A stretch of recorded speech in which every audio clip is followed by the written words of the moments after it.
Special edition. Special edition. Christmas edition. Woo! I was going to be like, what is it?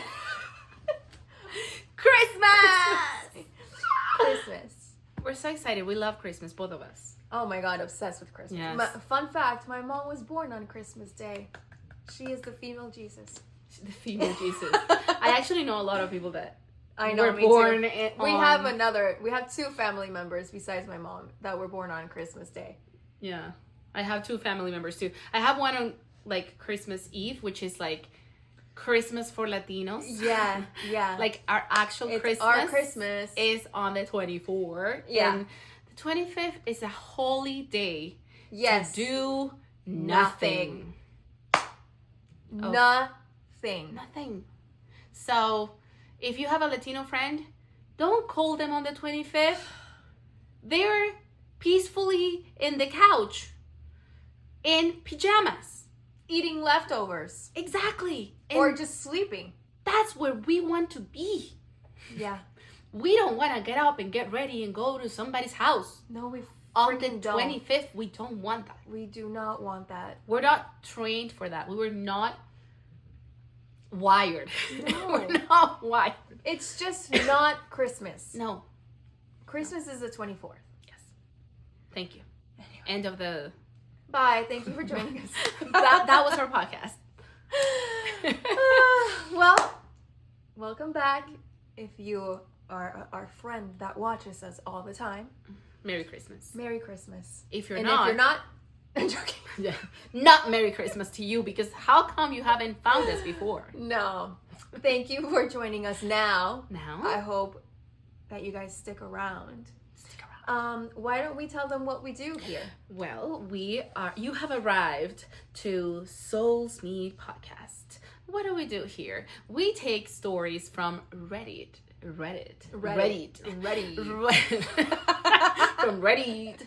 We take stories from Reddit, especially the ones under Am I the Asshole? Because we are nicer than everybody else. We call it Am I in the Wrong? Because you don't have to be an asshole to be wrong, but sometimes you are wrong and you are an asshole. And much more sometimes. Yes.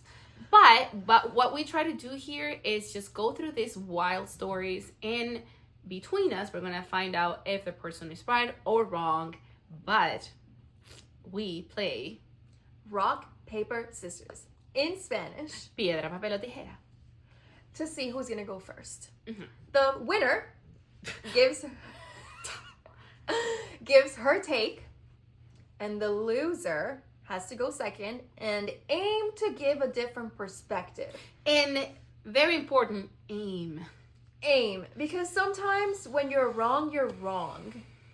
Yes. Or when you're right, you're right. And we find no way to excuse you for your behavior. Yeah. Okay. And Let's that's go. what we do here. Let's go with the first story. Am I in the wrong for telling my wife she should take the car if she wants alone time instead of asking me to leave the house with our kids? Oh, wow. My wife works from home part-time, 2 to 3 days a week, and is the main at-home parent to our 2 kids.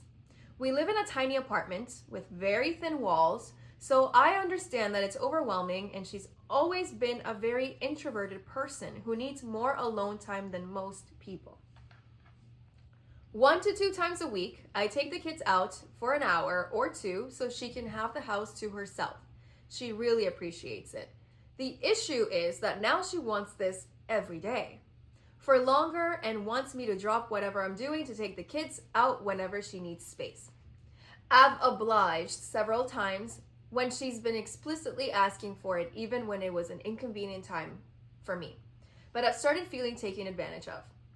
I also work full-time outside the house Monday to Friday, so the home is my decompression space too. Sometimes I just want to relax and watch TV without being sent out of my own house. Recently, she asked me again to take the kids out so she could have the house to herself. I said no because I feel like this nice thing I was doing has become an expectation. I told her she's welcome to take the car and have alone time somewhere else if she needs it. She said that's unfair because she wants to relax at home, not outside. I said it's also my home. If she needs the quiet time, she can relocate. I just don't want to be displaced anymore. I told her that I'll take the kids out when I genuinely want to do something nice for her, but I don't want to be told to leave my house every time she wants quiet. Okay. Okay. Piedra, papel, tijera. 1, 2, 3. Okay, she won. She thought last week that this... No, I just didn't do what I needed to do. I swear. Sure. I swear. Okay, don't believe me. I won anyway. So, I don't think you're in the wrong. I don't think you're in the wrong. You give her alone time. Oh my God, my earring. What is happening today? What is Earrings happening right are falling. You give her alone time every time she asked. You've given her alone time constantly, every day. You work full time. You also want to be at home to relax.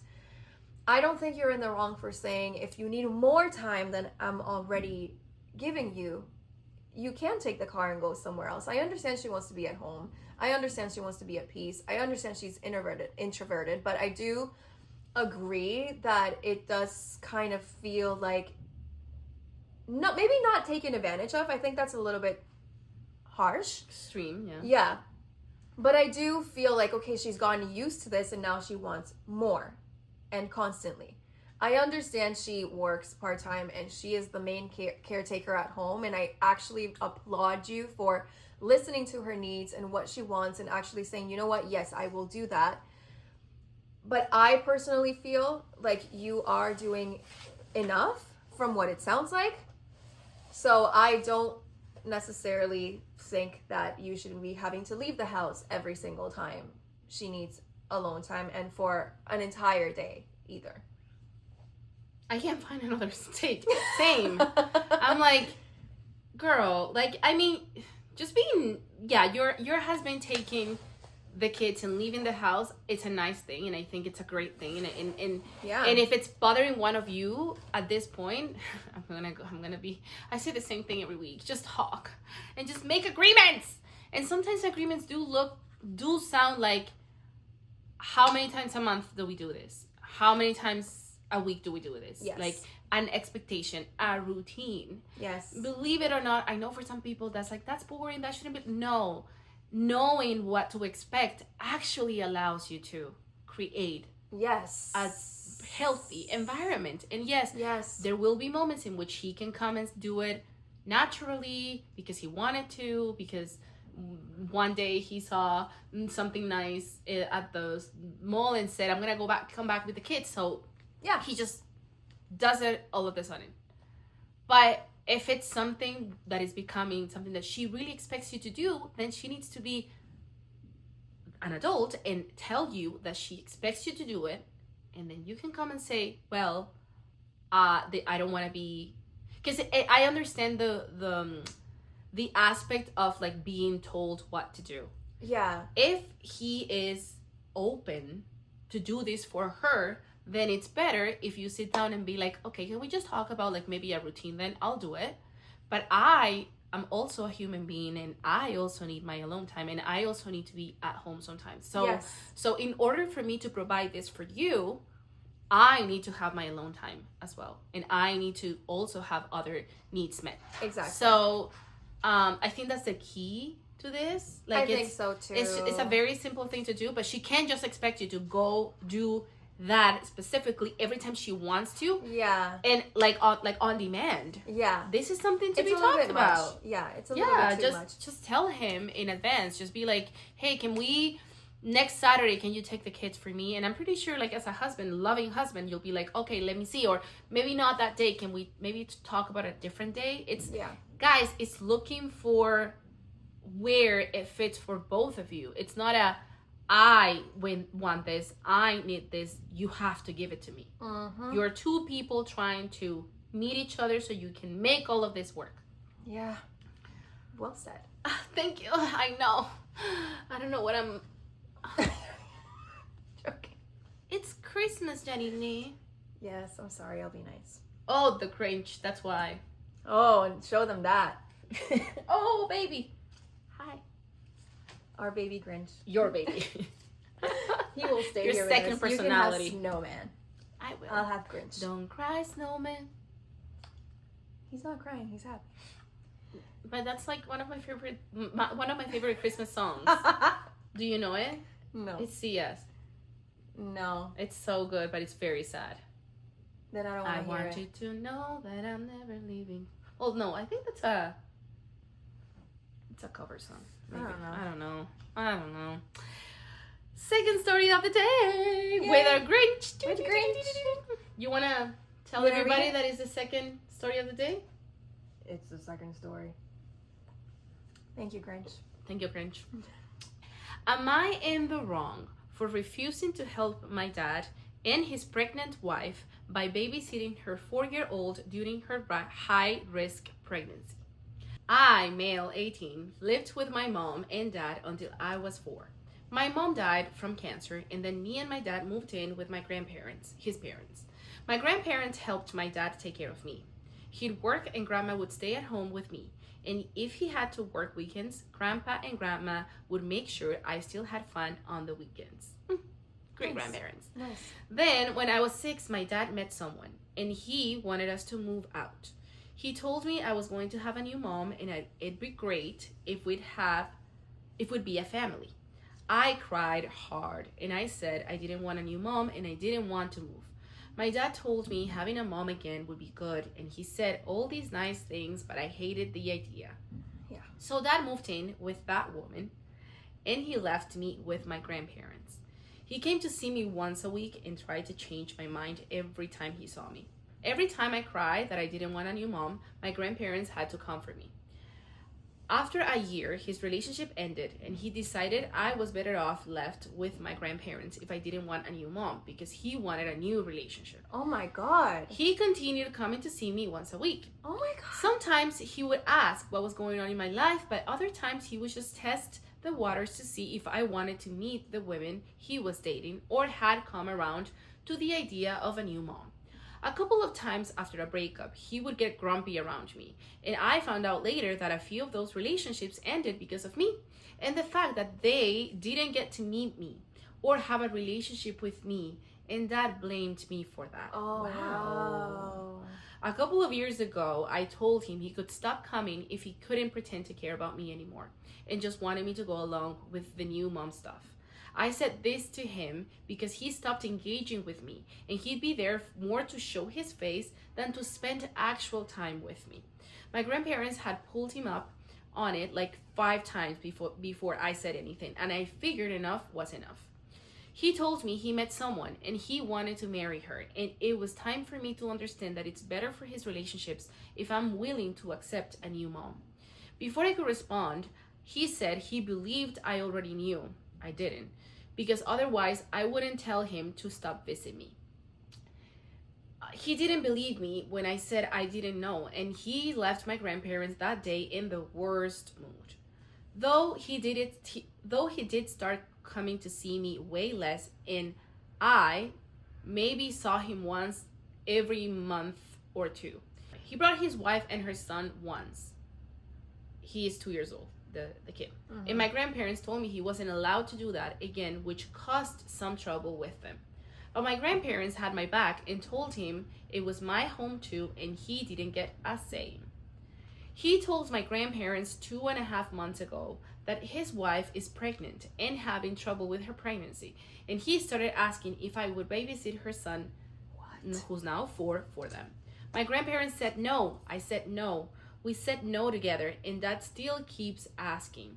He tries to guilt me, and then he accuses me of throwing a tantrum because he didn't stay faithful to Mom after she died, and because he wanted to move on with his life. My God. He said this baby coming is going to be my half-sibling, and even if I hate him and his wife, I should want the baby to be born healthy and happy and help with making that happen. I think he's unreasonable, but since he's being so persistent, I figured I'd ask, am I in the wrong? I only see one. I don't see another tape. I only see one. I'm confused Okay. because I mean, overall, like, he's already 18 years old, so a lot has happened and a long time has gone by. And I think the first mistake is when that man left that house without his child. Yeah, what is that? What's that? with parents? What is that? What is that, Grinch? He's You an know, orphan, so. it's like, right. Is it? I don't know. I don't know the Grinch. He's not an orphan. But I don't know what it is with these parents leaving the houses and thinking that that's better for the child. You have to figure it out. You have a child. You have to figure, yes, I know you want to have a new life. There are ways of making a child understand. Also, you, with trying to make a child think that they're going to have a new mom. Okay, thank you. That is exactly what I wanted to tackle. That was my thing. Because this whole new mom thing, no. That was your first mistake. Massive mistake. Of course the child is going to be, I don't want a new mom. I want my mom who died. Yeah. That is not what you say. A new motherly figure. But Anita, people do that. Like, I've heard this. That's insane to me. You cannot replace someone's mother. You cannot replace them. Poor choice of words. Very, very bad. But that was really bad for me. But then it was also the expectation of the son having to be a certain way and want the same things that the dad wants. And yeah, leaving him at the grandparents because that's what's best for him. No, he is your son. No matter what, you figure it out together and you do what's best for your son. First he's a child who just lost his mother. Yeah. And even if it's been a few years, I'm sorry, but you're a parent. You're a parent before you are a boyfriend to somebody else. So what's that thing with, like, moving out? Like, that was just a convenient thing for you. And I know people will argue and say, like, well, he was in a better environment. You don't move out, or you move out with your child first, and then you start figuring things out. You look for resources, information to make this happen in the best way, because he lost his mom to cancer. You can't just come up and say, oh, you're going to have a new mom, and you have to be okay with that. Yeah. This is why 16 years later, we're in this situation, because for over 16 years, you have created this idea into this, like, and given it to this person who's a child and now a teenager, and he's growing into thinking that he needed to accept somebody in replacement of his mother. Yeah. That's a real reason. I think this kid could 100% be today 18 and be like, yeah, my dad can have a new girlfriend for sure. I want to meet this person. If he was brought up and taught all of this in a different way. Yes, exactly. I don't know if I have much to say after that, because that's like the perfect explanation for everything. But I also, I don't like a lot. Yeah, I know. God, I'm so nice. I know. What is it with you today? It's Christmas. It's Christmas. But yeah, and I mean, the whole visiting his son once a week. Disgusting. And then getting to a point where you don't even ask him how he's doing, but you wanted just to, like, bait him into meeting these women. Because it was what was convenient to you. Listen, I totally understand you wanting a companion. You wanting a relationship after so many years, after losing your wife. I get it. But people, you cannot forget that you are a parent first. You are a parent first. And until your child is old enough to mentally, emotionally, psychologically accept this for themselves as well, you should respect that. Yeah. Respect that. It's hard enough to lose a parent. But now, forcing that person to believe or feel or think like, oh, you can replace your mom, it's not okay. And then you abandon that child. I'm sorry, you abandoning that child. He's lost 2 parents now. Yep. That's not okay. His grandparents are his parents. Yes. Basically. They have raised this child. They raised this child. And I love how they are so protected. Thank God. Of him. Because he needs that. He needs somebody who's going to put his needs first. And I love that he's out here being like, am I being a prick because I'm not, I'm not doing very this? good, Like, very good. it's very, like, you can tell already that he's like, okay, should I be doing this? But I think, again, deep down, this was just a situation that was handled really wrong, and this is why you're here. Like, I mean, I'm not gonna doubt that he wanted to provide some sort of like good environment to him, like that he loves him, but we have to stop thinking that because you do the bare minimum, you're a good dad. You're a good dad. No, that was the That was a selfish bare minimum that you did with your child. Bare minimum, selfish. Yes. You did it for yourself. It can't be like, oh, he was coming every week. Of course, this kid is now growing, becoming an adult, and realizing that his dad was not really there. It was not like fair for him to be like, what am I even trying to create here or say or do for him if he's only looking for me or being mad at me, or all these different things revolve around the fact that I don't want to meet this woman who, the way he sold it to me, is like they were going to be my new mom. Obviously. No. You're not in the wrong. You're not in the wrong. I mean, if at some point you do feel like you want to get rid of that idea that your dad creating a new life or having this new relationship, and also, yes, you're gonna have a half sibling, so I do think some kind of peace in forgiveness needs to come out of this situation. I don't think that comes in the way of you babysitting. No, it doesn't come in that form. No, but it should come in the form of like talking and actually realizing what this means for you. Yeah. Okay. But that's it. Yeah. Well, thank you for joining us on this Christmas edition of Souls Meet. See you next week. Bye.